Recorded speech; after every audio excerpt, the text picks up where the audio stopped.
नमस्कार, न्यूज 24 देख रहे हैं आप। मैं हूं आपके साथ डॉक्टर मीना शर्मा। राजस्थान की भजनलाल सरकार द्वारा अशोक गहलोत सरकार द्वारा लिए गए फैसलों को पलटने का सिलसिला अभी तक जारी है और इसीलिए विपक्ष हमलावर है कि मुख्यमंत्री भजनलाल शर्मा सिर्फ बदले की भावना से प्रशासनिक व्यवस्था दुरुस्त करने के लिए नहीं, बल्कि गहलोत सरकार द्वारा किए गए फैसलों को बदलना है। बस इस जिद में एक के बाद एक फैसले बदल रहे हैं और नए फैसलों को जारी कर रहे हैं। इस बार मामला स्थानीय निकायों का है। स्थानीय निकायों को लेकर सरकार ने क्यों गहलोत राज में बनाई गई नगर पालिकाओं को रद्द किया और क्यों नई नगर पालिकाओं का गठन किया, समझने की कोशिश करेंगे हमारे खास मेहमानों के साथ। डॉक्टर मुनीश अरोड़ा उदयपुर से हमारे साथ जुड़ रहे हैं, जगदीश शर्मा जी वरिष्ठ पत्रकार जयपुर से, राजीव तिवारी जी जयपुर से और गोविंद छिपा जी बीजेपी के प्रवक्ता। आप सभी का बहुत बहुत स्वागत है। कांग्रेस की प्रवक्ता अभी तक आई नहीं है, नाम उनका सामने आया नहीं है। गोविंद सिंह छिपा जी, सबसे पहले आप ही बताइए मसला क्या है? देखिए, मसला जो ये टाइटल है कि साहब बार बार क्यों बदल रहे हैं सरकार के फैसले को, तो ये इस तरह का कोई विषय नहीं है कि भजनलाल जी की गहलोत साहब से कोई कोई व्यक्तिगत कोई द्वेष है या कोई राजनीतिक कोई वैसी बात है कि साहब उनके फैसलों को बदलना ही है। उनके अगर कोई अच्छे फैसले लिए हुए होंगे तो हम कंटिन्यू भी करेंगे। ये तो हमने इलेक्शन में भी कहा, बाद में भी कहते आ रहे हैं कि अगर कोई भी सरकार अच्छे फैसले लेती है तो उसको कोई बदलने। अब जहां तक जैसे दो नगर निगमों को एक करने वाली बात है या जहां तक दो नगर निगमों को करने वाली बात है, तो जिस मंशा से पूर्ववर्ती सरकारों ने दो नगर निगम बनाए उसको हमको समझना होगा। क्या जयपुर की, जोधपुर की या कोटा की, जयपुर को तो एक बार फिर हम मान सकते हैं कि जयपुर चलो एक विस्तार पा गया था, लेकिन अगर जोधपुर और कोटा को अगर हम देखें तो क्या उन पैमानों पर खरे उतरते हैं कि वहां दो नगर निगमों की आवश्यकता थी? आज दिल्ली जैसे महानगर में, मुंबई जैसे महानगर में जब जहां 250 वार्ड है, एक नगर निगम एक बोर्ड से वहां जब काम हो सकता है, हो रहा है और अच्छा सा हो रहा है, तो यहाँ क्या आवश्यकता पड़ गई थी? और ये निश्चित सबको समझ में आएगा, सबको क्लियर, क्रिस्टल क्लियर है कि आधे जयपुर पर, आधे कोटा पर, आधे जोधपुर पर कब्जा करने की कोशिश थी उनकी, उसमें कामयाबी हुए। उन्होंने कुछ जातिगत समीकरण इस तरह से बैठाए, उन्होंने कुछ धार्मिक आधार पे वार्डों का परिसीमन इस तरीके से किया और जिसमें वो कामयाब हुए। और बाद में दोनों नगर निगमों का क्या हाल रहा पूरे कांग्रेस के जब तक शासन रहा, सबको पता है। काम नहीं हो पाए, कामों में काम बाधित हुए, संसाधनों की कमी से न सारे नगर निगम जूझते रहे, सारे पार्षदों में आपस में कॉम्बिनेशन नहीं बैठ पाया, अधिकारियों और पार्षदों में कॉम्बिनेशन नहीं बैठ पाया। लोगों को ये पता ही नहीं चला कि मेरा जो वार्ड है वो कौन, मेरा जो घर है वो कौन से वार्ड में आता है, कौन से नगर निगम की उसमें सीमा में आता है, कौन से जोन में आता है। तो इसलिए अब ये एक आवश्यक फैसला था जो सरकार ने लिया है, और सरकार जब फैसले करती है तो करती है, उसमें कोई ऐसी बात तो है नहीं। और मुझे नहीं लगता कि भजनलाल जी के इस फैसले में और किसी को कोई दोष देखना चाहिए या कोई दोष है भी, और सरकार ने फैसला लिया है, इसमें एक फैसला हो गया है। दोष की तो अभी तक किसी ने चर्चा की नहीं, ये तो आपने अपनी तरफ से सफाई दी है। हमने तो ये पूछा कि ये कितना सही है, क्या होना चाहिए, नहीं होना चाहिए। आपने कहा एकदम सही है। जगदीश शर्मा जी, फैसले पहली सरकारों की, नई सरकारें बदलती रही है, इतिहास गवाह है, कोई नया नहीं कर रहे हैं भजनलाल जी।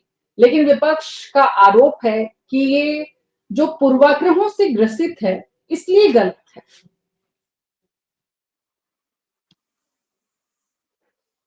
देखिए, इसमें काफी हद तक सच बात भी है मीना जी। ये जो फैसले हुए थे, आपको भी याद होगा उस समय अशोक जी किस तरीके से काम कर रहे थे और उनके लिए चुनाव जीतना ज्यादा महत्वपूर्ण था बजाय इसके कि वो कोई और चीज पे ध्यान लगाते, पब्लिक के उस पे ध्यान लगाते। तो ऐसे फैसलों में थोड़ा बचना चाहिए था, क्योंकि ये आप एक छोटा सा लाभ उठाने के लिए बड़ी गलतियां करें या पूरे एक सिस्टम को डिसओन करें, उसको आरोपित करें, तो ऐसे फैसलों से बचना चाहिए। अशोक जी ने वो बचने का कोई काम नहीं किया। अशोक जी जो हैं वो ऐसे फैसले करते रहे, भले ही जनता की प्रतिक्रिया किसी भी तरीके की रही हो। लेकिन उनको ऐसे फैसले करने में कोई गुरेज नहीं हुआ, ये मेरी मान्यता है। और ऐसे जी फैसले करने की वजह से ही ये हुआ कि उनको अपने नेक्स्ट विधानसभा के चुनाव में बहुत ज्यादा सफलता नहीं मिली, इसलिए नहीं मिली, ये एक कारण था।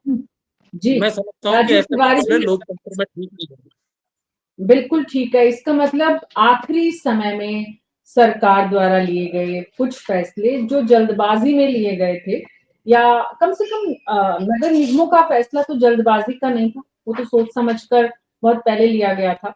लेकिन राजीव तिवारी जी, मुद्दा ये है कि अगर आखिरी समय में लिए गए फैसलों का एक-एक करके सरकार पुनर्मूल्यांकन करती है, पुनर्विचार करती है और उनको सरकार को लगता है कि बदलना चाहिए, तो बदलती भी है। ये पुरानी रवायत है। भजनलाल जी कुछ भी नया नहीं कर रहे हैं। बिल्कुल। और ये तो सब इसके पीछे, सबके पीछे राजनीति होती है। देखिए, अब ये 2 निगम बनाए जयपुर में, जोधपुर में, कोटा में, तो आप देखिए पुराना इतिहास देखिए कि हरदम जब एक निगम था तो बोर्ड किसका बनता था? बीजेपी का बनता था। मेयर बीजेपी का चुना जाता था। वो तो एक बार वो महिला के लिए आरक्षित हुआ और पब्लिक वोटिंग के द्वारा ज्योति खंडेलवाल जी मेयर बन गई, लेकिन उस समय ही बोर्ड तो बीजेपी का था। तो उस समय गहलोत साहब ने, जो भी सरकार कांग्रेस की थी गहलोत जी की, तो उन्होंने ये उसको ये देखा कि हमारे कौन से वार्ड ऐसे हैं जहां कांग्रेस मजबूत है। उस आधार पर उन्होंने ग्रेटर और हेरिटेज 2 निगम बना दिए। लेकिन वो बना दिए, उसमें भी हो गया, लेकिन वो अपने पार्षदों में गुटबाजी नहीं खत्म कर पाए। आप देख लीजिए पूरे समय में कभी मुनेश गुजर जी को एक मेयर निलंबित होती थी, कभी वो दूसरी मेयर जो है सौम्या गुजर जी, वो निलंबित हो जाती थी, फिर वो हाई कोर्ट से फैसला आता था। यही चलता रहा पूरे समय में, 5 साल में। तो पब्लिक का काम क्या हुआ? और अब अगर भजनलाल जी को लगता है कि एक निगम बनने से बीजेपी का बोर्ड आएगा और हम कुछ पब्लिक के काम करा सकेंगे, तो ठीक है, ये भी करा के देख लें। क्योंकि जिस तरीके से पार्षदों में और उनमें, अभी आप देखिए, अभी ताजा उदाहरण कल का ही था, रफीक खान जी, वो कोई बस अड्डा बन रहा है वहां पे, तो वो एक वहां का रास्ता जो कि अनऑथराइज था उसको बंद नहीं करे रोडवेज, इसलिए वहां पहुंच गए और वो क्या वीडियो वायरल हो रहा है, सारी चीजें हैं। तो ऐसा बीजेपी के समय भी हुआ था। आप देखिए पूरा जयपुर का जो ये जवाहर नगर बाईपास था, 200 फुट की रोड थी, आज क्या हो गया?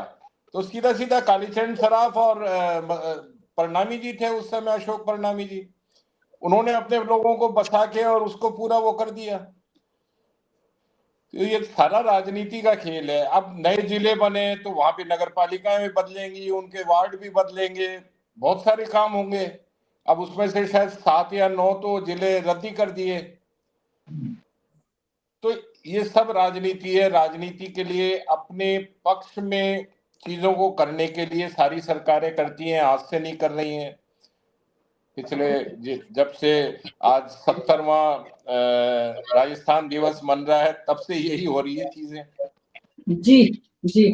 तो गोविंद जी की जो दलील है उसके समर्थन में दोनों पैनलिस्ट जो हैं वो भी समझ में आता है गोविंद जी कि सरकारें जब बदलती हैं तो इस तरह की बातें होती हैं। लेकिन झुंझुनू में जो कुछ हुआ उसको लेकर विपक्ष बड़ा, क्योंकि ये इलाका जो है वो वैसे भी गोविंद सिंह डोटासरा जो कांग्रेस पार्टी के अध्यक्ष हैं उनके हल्के का आता है। मैं गोविंद जी आपके पास आऊं उससे पहले डॉक्टर मुनीश अरोड़ा, ये पूरा स्थानीय निकायों का खास करके, क्योंकि अभी तो चुनावों को लेकर ही एक प्रदेश एक चुनाव की तर्ज पर जो तैयारियां चल रही हैं उनको भी देखा जाए, लेकिन उसके बीच में विपक्ष के जो आरोप है, विपक्ष जितना हमलावर है, क्या ग्राउंड पर विपक्ष नजर भी आता है इस तरह का जो विरोध प्रदर्शन या जो भी सरकार के फैसले बदलने की जो मंशा है या सरकार के जो इस तरह के फैसले हैं उनको लेकर? नहीं मीना जी, विपक्ष तो जो आप पूछना चाह रही हैं कि ग्राउंड लेवल पे या कांग्रेस एक्टिव है या विपक्ष के अन्य जो घटक दल है वो एक्टिव है, ऐसा नहीं है। विपक्ष तो बिल्कुल कमजोर पड़ा हुआ है। और जहां तक आपने जो बात शुरू की है कि क्या फैसले बदलने चाहिए या नहीं, देखिए मीना जी, फैसला कोई भी जो सरकार में होता है वो आनंद फानंद में नहीं होता। उसकी कमेटी बनती है, कमेटी रामलोभाया कमेटी बनती है, और कमेटियों के बीच में से गुजर के ये जरूर है कि फैसले लास्ट में आए, जब सरकार जाने लगी उस समय आए, ये सच है। मगर ऐसा नहीं था कि आनंद फानंद में एक दिन में ही फैसला हो गया कि नहीं आज रात को चलो उठ के चले अपन सुबह नया जालिया बना देते, ऐसा नहीं हुआ। मंथन हुआ लंबे समय तक अशोक गहलोत के टाइम, प्रेशर भी आए, आंदोलन भी हुए हनुमानगढ़ वगैरह की साइड पे। ऐसा नहीं था कि एक ही दिन में हो गया, और उस आंदोलन का 6 महीने तक आंदोलन चले हैं वहां पे। फिर बाद में 2-3 जिलों की ओर घोषणा हुई, जब वो तो आपके नॉलेज में है। मीना जी, जहां तक रिवाइव करने का सवाल है कि उन फैसलों का पुनर्मूल्यांकन करने, हर फैसले पे पुनर्मूल्यांकन होता है, इससे मना नहीं किया जा सकता। हर सरकार नफा नुकसान, आर्थिक बोझ, उसके आधार पर फैसले लेती रहती है। मगर जो आपका सवाल है कि क्या सीएम भजन लाल जो है वो गहलोत सरकार के फैसलों को बार बार क्यों चेंज कर रहे हैं या क्या कर रहे हैं, तो इनका भी अपनी एक सोच है भजन लाल जी की। वो आर्थिक आंकलन कर रहे हैं, राजनीतिक रूप से आंकलन कर रहे हैं, उनके रिक्वायरमेंट्स को देख रहे हैं। वैसे मीना जी, एक चीज मैं बता दूं, जितना छोटी इकाई होती है उतना अच्छा प्रशासन होता है। अब ये बड़े बड़े जिले हो गए, तो बड़े बड़े जिलों को अगर सुचारू रूप से चलाना है तो 2 नगर निगम होने कोई बहुत बड़ी बात नहीं है, क्योंकि सफाई कर्मचारी उतने ही लगेंगे, फिर प्रशासनिक व्यवस्था में ही चेंज आएगा। अब आपके वार्ड का परिसीमन हो रहा है, वार्ड बढ़ रहे हैं आपके। अब जैसे उदयपुर में 80 वार्ड हो गए, जयपुर के कितने वार्ड है क्या है वो मेरे को पूरा आकलन मैंने नहीं किया, राजीव जी अच्छा बता सकते हो। 300 तो 300 वार्ड है, 300 150 वार्ड है, 150 350 वार्ड। वार्ड। अब 350 वार्ड की जो जो डिस्कशन होगा वो एक जगह पे होगा, उस पर निर्णय लेना पड़ेगा। इसके बजाय 200 वार्ड के ऊपर जो डिस्कशन होगा, उनकी जो रेवेन्यू आएगा, उनका जो बजट होगा, उसको जो डिस्ट्रीब्यूशन होगा वो ज्यादा इफेक्टिव होगा। तो 100 छोटी वार्ड इकाइयों को, 100 वार्ड हेरिटेज के गोविंद जी और ग्रेटर के। नहीं नहीं, अब जो नया बोर्ड एक बनेगा उसमें 150 वार्ड होंगे पूरे जयपुर शहर में। जयपुर शहर, ठीक है जी डॉक्टर मनीष। तो ये जो वार्डों का डिस्ट्रीब्यूशन और जो जो इकाइयों का जो प्रशासनिक इकाइयां हैं, उनको अगर छोटा करके अगर लागू किया जाता है तो उसमें बुराई नहीं है, उससे इफेक्टिव होता है, तो अपनी बात कह सकती है। अब एक शहर का कोना 20 किलोमीटर दूर का है, वहां से आदमी चल के जा रहा है और अपनी बात रख रहा है, और एक 5 किलोमीटर 7 किलोमीटर पे जा रहा है, और उसके ऊपर जो निगरानी है वो भी होगी। तो ये जो चीजें हैं, जितनी छोटी इकाइयां होंगी, नगर निगमों की हो चाहे हेरिटेज वगैरह की हो, तो वो ज्यादा फायदेमंद है। रही भजनलाल सरकार की, भजनलाल सरकार ने जो फैसले किए हैं वो निश्चित रूप से मैसेज देने के लिए तो है ही कि देखिए हम बहुत ज्यादा इफेक्टिव रूप से काम कर रहे हैं। मगर मेरा यह मानना है कि उन पे पुनर्विचार किया जाना चाहिए कि क्या जो अशोक गहलोत ने किया था उसके पीछे क्या राजनीतिक भावना थी या वाकई जनता को लाभ पहुंचाने वाली बात। ये इंपॉर्टेंट बात है। अगर जनता को लाभ पहुंचाने के लिए आपने कोई काम किया तो फिर चाहे कोई भी सरकार का अच्छा फैसला है, तो सिर्फ राजनीतिक रूप से अपने लाभ के लिए किया गया तो उसको चेंज किया जाना चाहिए। तो मेरा जी यह मानना है कि ये जो फैसले हुए थे अशोक गहलोत के, ठीक है लास्ट मोमेंट में हुए, मगर ठीक फैसले थे, होना चाहिए था। छोटे अगर नगर निगम होंगे, छोटा एरिया होगा, छोटे जिले होंगे, तो ज्यादा इफेक्टिव रूप से काम करेंगे। जी, विपक्ष के आरोप एक तरफ है गोविंद जी, और बदले की भावना से काम होना दूसरी तरफ है। सरकार बदले की भावना से काम नहीं करे, ये सुनिश्चित करने के लिए क्या कर रहे हैं आप? नहीं, मैं आपकी बात का भी जवाब दूंगा। मुनीष जी ने बहुत अच्छे विषय उठाए। मुनीष जी ने एक बहुत अच्छी बात कही कि छोटी इकाई होगी तो सुशासन प्रशासन अच्छे तरह चलता है। लेकिन मुनीष जी, आप बहुत वरिष्ठ हैं, आप ये बताइए ना कितना छोटा करना चाहिए। छोटा छोटा तो कोई 5-5 गलियों के वार्ड थोड़ी हम बना देंगे, वो यही किया है। और फिर परिसीमन जो किया वो अभी आपने बहुत अच्छा बदले की भावना से तो कांग्रेस ने वार्डों का परिसीमन किया। कैसे किया मैं बताता हूँ कि कोई वार्ड तो 5,500 वोटर का जो है वार्ड बना दिया। मेरा जो वार्ड है जिसका मैं पार्षद हूं वो 11,000 वोटर का है। किसी में एरिया जो है तो 4-5 गलियां ही हैं, तो किसी में पूरा विस्तार है। आप देखिए कि आप खुद अगर एक-एक वार्ड को ध्यान से देखेंगे, जो अभी की व्यवस्था है, उसमें आप खुद आकलन कर लेंगे कि कोई तारतम्य नहीं था। उनका एक ही लक्ष्य था कि हाउ टू मैनेज इसको कैसे वार्डों को परिसमन किया जाए। जो बीजेपी के थे उनको बीजेपी के रहने दिया, जो मिक्स वार्ड थे जिसमें बीजेपी कांग्रेस कॉन्टेस्ट में रहती है, उसमें 2-3 गलियां दूसरे कांग्रेस के। एक सबको पता होता है कि हमारा राजनीतिक वर्चस्व कहाँ है, हमारी जमीन कहाँ अच्छी है, कहाँ पोली है, कहाँ बिल्कुल खराब है। तो उस हिसाब से उन्होंने परिसीमन किया। मैंने जैसा आपने निवेदन किया था डिबेट की शुरुआत में कि उसमें कामयाब हुए। एक विषय मुनीश जी ने भी बहुत अच्छा उठाया कि साहब छोटी इकाई होगी तो जनता की सुविधा के लिए। मैं आपसे निवेदन कर दूं, आपके चैनल के माध्यम से तमाम दर्शकों श्रोताओं को मैं बता दूं कि जोन पे सारे काम होते हैं। अभी ग्रेटर नगर निगम में 7 जोन है। आपको हेड ऑफिस आने की कतई कोई जरूरत नहीं पड़ती है। आपके चाहे जन्म मृत्यु प्रमाण पत्र हो, चाहे आपका शादी का वैवाहिक उसका प्रमाण पत्र हो, चाहे आपको जमीन के दस्तावेज, आपको कोई पट्टे वट्टे की बात हो, चाहे सब सफाई सीवर की बात हो, तो जोन इकाई पे लगभग 80 से 85% काम हो जाते हैं। कुछ ही काम होते हैं जो हेड ऑफिस तक आना पड़ता है। और इसलिए ये कोई ऐसी बात नहीं है जिसमें कोई जनता को, आप देखिए कि जब एक नगर निगम होगा, जो पहले भी एक ही था, पहले नगर निगम जब एक था तो उसमें क्या ऐसी परेशानी आ रही थी। हम सब यहाँ पुराने समय से सब वरिष्ठ लोग बैठे हैं, किसी ने कोई ये नहीं कह सकता कि जब एक था तो साहब ये ऐसी ब्लंडर समस्याएं आ रही थी जिसकी वजह से हमको 2 करना पड़ा। इसलिए अब जो 2 का 1 होगा, हम कोई 2 का 1 नहीं करने जा रहे, हम यथावत रखने जा रहे हैं। हमारी सरकार जो उसका मूल स्वरूप था, जो एक नगर निगम था, उसको यथावत रूप में रखते हुए सुशासन का काम करने जा रही है और निश्चित रूप से इसके अच्छे इम्पैक्ट आएंगे।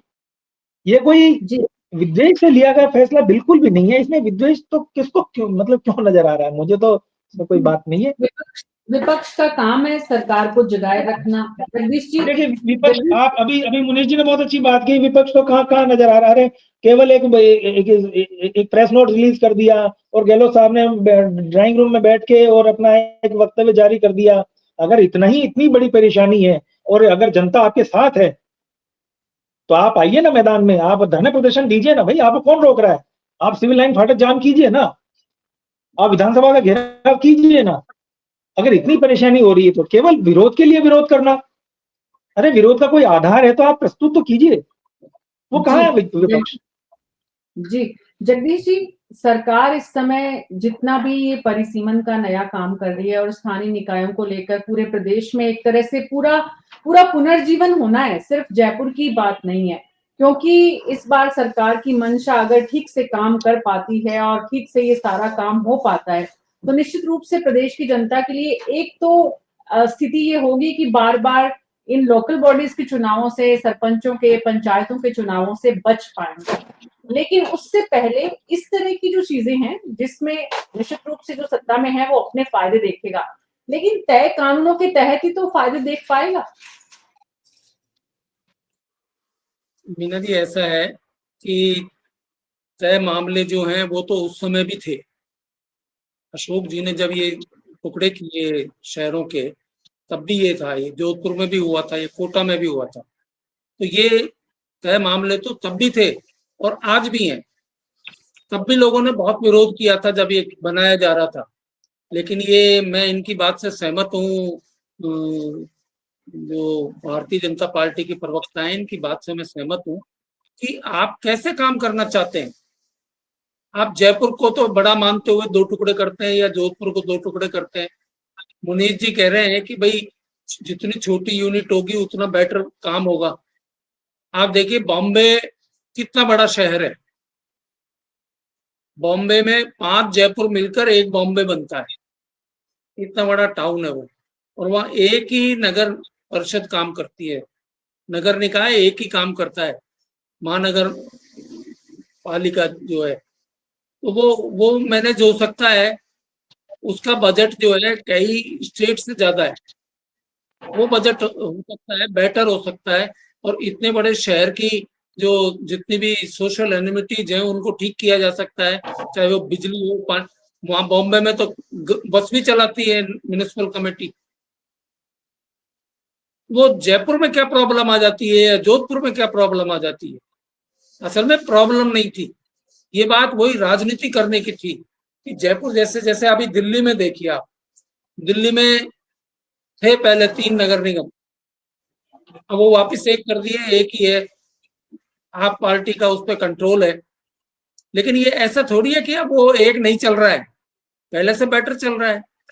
चलाने वाले कौन है और उनकी मंशा क्या है, आप मंशा के ऊपर ध्यान दीजिए।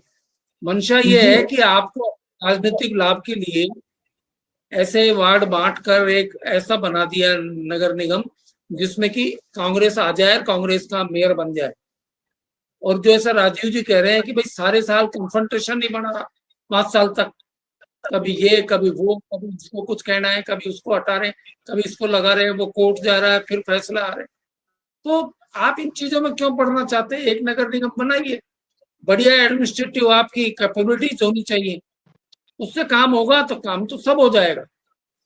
इस देश की भी प्रशासनिक व्यवस्था चलती है सेंट्रल गवर्नमेंट से, पूरे देश की चलाने के ऊपर है कि आप कैसे चलाना चाहते हैं। जी। ये और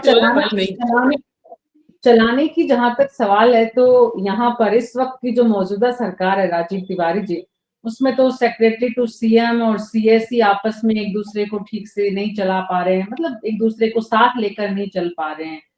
सिर्फ यहाँ पर ये तो एक मुख्यमंत्री के स्तर की बात हो रही है, वैसे ही मंत्रियों के यहाँ पर भी बहुत सारी गफलत है। तो ऐसे में ये जो गफलत इस पूरे मतलब लोकल बॉडीज को लेकर जो है, वो सरकार कितनी सफलता से कर पाएगी, ये चुनौती, ये प्रश्न चिन्ह लगता है आपको इस वक्त? बिल्कुल, अगर सरकार इफेक्टिवली काम करेगी, ठोस निर्णय, मतलब जो गवर्निंग लोग हैं, जैसे एडमिनिस्ट्रेशन है, उस पर सरकार का कितना कंट्रोल होता है, उससे ही सारी चीजें सामने आती हैं, कैसे क्या चीज चलेगी, कौन सी नहीं चलेगी। अब आप देखिए, पिछले मेरे ख्याल में 7-8 साल या 10 साल होने आ गए, स्मार्ट सिटीज की घोषणा हुई थी। क्या स्थिति है? एक भी स्मार्ट सिटी आप नहीं कह सकते। उदयपुर को थोड़ा सा जरूर मार्क्स मिले, अदरवाइज बाकी जो शहर हैं वो सारे के सारे वैसे ही पड़े हुए हैं, बल्कि और उनकी स्थितियां बिगड़ गई। और स्मार्ट सिटी को किसके जो बनाई थी इन्होंने, एक पूरा एक स्मार्ट सिटी कॉरपोरेशन बनाया था, वो किसके साथ मिलकर काम करना था? उसको लोकल बॉडीज के साथ। तो अब उनके अधिकारियों में नहीं बन रही। क्यों नहीं बन रही? क्योंकि उनके ऊपर से जो उनको हैंडल करने वाले हैं वो कमजोर पड़ रहे हैं। आज आप खर्रा साहब कुछ बोलते हैं, उसके बाद उनके दूसरे जो मंत्री हैं वो कोई और बयान दे देते हैं, फिर तीसरा उनको फिर बदल के बयान देना पड़ता है। तो सरकार जिस तरीके से, सरकार को पहले स्ट्रांग होना होगा, तब जाकर आप लोकल बॉडीज को भी संभाल पाएंगे और वो कर पाएंगे। और लोकल बॉडीज में भी जितनी राजनीति कम होगी, अब अगर एक निगम कर देते हैं कोई बात नहीं है भाई, हर वार्ड के अंदर पार्षद का कार्यालय होता है, वहां सारी चीजें जमा होती हैं, और पार्षद कितना इफेक्टिव है वो भी देखना पड़ता है। अगर पार्षद इफेक्टिव है तो वहां के सारे काम हो जाएंगे, पार्षद ढीला है तो समझ लो कि वो भी काम नहीं हो पाएंगे उनके। तो शहर में आपको पहले तो जो वार्डों का परिसीमन है वो इस आधार पर करना होगा। वहां पे फिर वो जो उम्मीदवार बनाए जाते हैं वो पैसे के लेन देन या सिफारिशी ना बने कि भाई वो इस विधायक का आदमी है तो ये तो पार्षद का टिकट मिलेगा ही मिलेगा इसको। अरे आप उसको क्वालिटी के हिसाब से दीजिए ना, कि उसका कितना रसूख है, उस वहां पर कितना वो काम करता है, कितना पब्लिक के टच में है। ये सारी चीजें नहीं होंगी तो भले ही आप कितनी बार वार्ड बदल लो, कितना परिसीमन कर लो, कितने नई नई चीजें कर लो, कुछ होने जाने वाला नहीं है। आप देखिए कितनी बार ऊपर चेंज हो गए पूरे शहरों के, राजस्थान भर में। अब वो कह रहे हैं उसमें वो सब यूजर चार्ज लगेगा। अरे पहले उनको आने तो दो, तब यूजर चार्ज लेना ना। फिर आप कहते हो उसमें एक हेल्पर भी होगा, कितने हेल्पर आ रहे हैं? तो नगर जो निकाय हैं उनको चलाने के लिए भी ऊपर से लेके और नीचे तक इफेक्टिव जब तक गवर्नेंस नहीं होगी जी जी तब तक आप देखिए आज मेयर में और जो प्रशासक होता है उसी में नहीं बनती है। जो एक आईएएस बनता है और एक मेयर चुना हुआ प्रतिनिधि है उन्हीं में नहीं बनेंगे तो फिर कैसे ये नगर निकाय जो अच्छे से काम कर पाएंगे। जी डॉक्टर आप मुनीश देखिए अरोड़ा। नगर निकाय अभी रिजोनेंस वो क्या होता राइजिंग राजस्थान हुआ था। शहर में कितने लाख पौधे लगे थे कितने हुए थे आज कितने जिंदा है उसमें से। जी तो सरकार अभी तो क्या कर जिसमें रही है फिर? राजस्थान स्थापना दिवस का उत्सव साप्ताहिक उत्सव जिसमें जारी है, तब आप देखिए कल ये कोई साप्ताहिक बहुत उत्सव पुरानी था बात भी नहीं है। और सिर्फ जो म्यूजियम जी का आगे आगे का चौक है वो भरा हुआ था बाकी पीछे पूरा खाली पड़ा था। जी जी तो तो पब्लिक का वो गोविंद आप सिंह इन्वॉल्वमेंट नहीं बढ़ाओगे जब तक पब्लिक की आप हम्म, चीजों को ठीक नहीं करोगे तब तक पब्लिक आपके साथ कैसे रहेगी। जी बिल्कुल, पब्लिक को साथ लेना तो बहुत दूर की बात। राजीव जी, जो बात आपने कहा कि मेयर और कमिश्नर ही जब साथ नहीं रहते तो पार्षद और पब्लिक, ये तो बहुत दूर की खोड़ी हो जाती है। डॉक्टर मुनीश अरोड़ा, सवाल ये भी है कि इस वक्त जो जहां-जहां प्रशासक सब जगह लगे हुए हैं, लेकिन इस समय क्या देखते हैं आप स्थितियां जो हैं वो जितनी भी लोकल बॉडीज है, क्योंकि आप वहां बैठकर देखते हैं, यहाँ जयपुर में बैठकर देखना अलग है, लेकिन डिविजनल हेडक्वार्टर्स पे जब हम देखते हैं तो तस्वीर किस तरह की नजर आती है। मीना जी, जो प्रशासक नियुक्त किए वो एक अलग इशू है और जो आपने जो बात की और राजीव जी ने जो बात की वो बहुत अलग इशू है। मैं तीनों पे एक बार थोड़ी थोड़ी करके टाइम दूंगा। प्रशासक के नियुक्त होने से ज्यादा इफेक्टिव काम हो रहा है, ये मेरा मानना है। क्योंकि जो वसूलियां थी वो अब राजनीतिक इंटरफेरेंस होता था तो वसूलियां नहीं हो रही थी यूडी टैक्स की। अब प्रशासक किसी की नहीं सुन रहा, सीधा वसूली कर रहा है। तो जो नगर निगम है उनको तो फायदा हो रहा है, लगातार सीलिंग बढ़ रही है। जबकि पार्षद होते थे ये राजनीतिक दबाव में सीलिंग को रोक लेते थे। जहां तक राजीव भाई ने स्मार्ट सिटी की बात की, वो स्मार्ट सिटी तो आज डेट खत्म हो गई, आज 31 लास्ट डेट है उसकी, इसके बाद कोई सीमा नहीं बढ़ेगी। मगर कामों की हालत आज भी खराब है, वहां पे बहुत से काम अभी भी अधूरे पड़े हुए हैं। तो राजीव, स्मार्ट सिटी की हालत और जो कॉम्बिनेशन होना चाहिए तो उसका बिल्कुल अभाव रहा। और स्मार्ट सिटी जिस रूप में आनी चाहिए थी बिल्कुल नहीं आ सकी, उससे बहुत कोसों दूर है। नंबर 3, मीना जी, झीलों के और छोटे करने की बात है तो उसमें भी मैं आपकी बात को लेकर आना चाहूंगा जिसपे आपने ये इशू। आपको एक उदाहरण देता हूं मैं सिर्फ उदयपुर जिले का।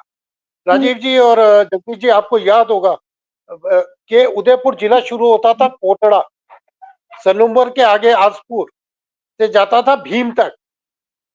आपको याद है पुराना जिला उदयपुर का इतना लंबा होता था, इधर चित्तौड़ की सीमा होती थी, उधर प्रतापगढ़ बांसवाड़ा के आसपास जाता था। अब उसमें से 3 जिले निकल चुके थे। एक तो राजसमंद निकल गया उसमें से, राजसमंद के चारों हो गए, एक सलूम्बर निकल गया, इधर प्रतापगढ़ साइड निकल गया, तो छोटी इकाइयां हो गई। तो चारों जिले अब बहुत इफेक्टिव चल रहे हैं, चारों जिले अब बहुत ज्यादा इफेक्टिव। वरना कलेक्टर कंट्रोल ही नहीं कर सकता था उदयपुर से भीम को और उदयपुर से कोटड़ा को और उदयपुर से आसपुर तक को, जाने जाने में पूरा दिन निकल जाता था। तो जो जो जिले बन रहे हैं, तो जिले बनने से फायदा ही बना है, कोई नुकसान नहीं हुआ, लोगों को और जी लाभ होगा। जी और जहां तक मीना जी आप ये जो बात कह रही है नगर निगमों को और इसको लेकर के, मैं तो अभी भी इस पक्ष का हूँ कि जितनी छोटी इकाइयां होंगी, चाहे जिले में हो चाहे नगर निगमों में हो, वो गोविंद जी उतना पूछ ही रहे थे, फायदा। आप उनको ये बताओ कितनी छोटी होनी चाहिए। तो गोविंद जी, आप जरूर डॉक्टर मुनीश अरोड़ा से 10 मिनट 15 मिनट आधा घंटा बात करिएगा, समझिएगा कि कितनी जरूरी, कितनी छोटी होनी चाहिए ताकि पार्टी को 100 फीडबैक मिले। वाट से ज्यादा का निगम नहीं होना चाहिए। जी जी निगम की जी सीमा 350 मुझे तो नहीं होनी चाहिए। 100 जी वार्ड की गोविंद जी, सीमा ही मुझे भी बहुत, 100 वार्ड की सीमा मीना। गोविंद जी जल्दी से। नहीं, मैं तो इतना ही कह रहा था कि ये भाई आज जो जो अभी जो परिसीमन हुआ है अभी 150 वार्डों का, पहले 93 वार्ड थे, 93 वार्ड के इन्होंने एकदम से 250 वार्ड कर दिए, जिसकी आवश्यकता नहीं थी। निश्चित रूप से छोटी इकाई होनी चाहिए, तो अब हम 150 वार्ड कर रहे ना, कर रहे हैं, 93 के 150 वार्ड तो कर ही रहे हैं ना। किस प्रोपोर्शन में बढ़ाना है, कितना बढ़ाना है? ऐसा तो नहीं 33 जिलों के 53 जिले करना और 33 जिलों के जो है 45-46 जिले करना, तो एक व्यवस्था तो हो भाई, कुछ करना। अच्छा, दूसरा अभी इन्होंने कहा कि सक्षम सरकार, इसीलिए तो नियम कानून कायदे बने हैं गोविंद सिंह चिल्पा जी। और नियम कानून कायदे सक्षम हर सरकार अपने हिसाब से तय करती है, अपने हिसाब से बनाती है, क्योंकि कहीं न कहीं उनमें इतनी छूट कहीं न कहीं समाहित है। बहरहाल बहुत-बहुत शुक्रिया आप सबका इस चर्चा में शामिल होने के लिए। कुल मिलाकर जो बात समझ में आ रही है वो ये कि इस वक्त जो नगर मुख्यमंत्री भजनलाल शर्मा हैं, वो जो भी फैसले पिछली सरकार के बदल रहे हैं, जिनको लेकर विपक्ष की आपत्ति है, उनमें एक राजनीतिक संदेश तो है ही। सरकार की दलील जो है वो ये है कि व्यवस्था दुरुस्त करने की है, जल्दबाजी में लिए गए फैसलों से प्रदेश की जनता का नुकसान हो रहा है, उसको ठीक करने की है। ऐसे में विपक्ष के आरोप और प्रहार जो है वो काम तभी करेंगे जब विपक्ष अपने आरोप और प्रहारों को ठीक से पहुंचाएगा। विपक्ष सत्ता पक्ष के जो प्रवक्ता हैं उनका कहना है कि ड्राइंग रूम में बैठकर आरोप लगाने से सरकार की नीयत पर सवाल उठाना सही नहीं है। कांग्रेस इस बात को बखूबी समझती है कि विपक्ष में रहते हुए किस मुद्दे को किस तरह से उठाना है, बशर्ते कि कांग्रेस के भीतर की गुटबाजी ठीक हो जाए। न्यूज़ 24 पर अभी मेरे साथ इतना ही। नमस्कार।